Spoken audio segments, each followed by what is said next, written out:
ম্যাজিকটার নাম হলো হাতের বালা নাকের দুল আম কুড়াতে যাবে মামার বাড়ি আমের ঝুড়ি। এবার দেখবি হাতের বালা নাকের দুল।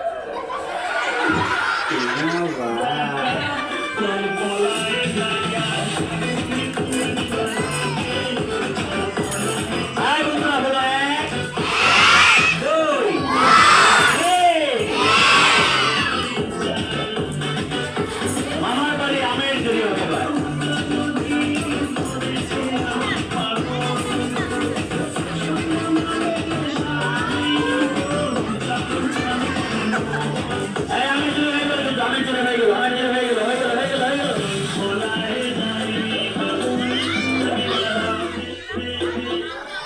বলো মামার বাড়ি ঝড়ের দিনে আম কুড়াতে কে কে যাবি? এই হলো আমের ঝুড়ি। এই যে ম্যাজিক মামার মাথা 5 স্টার।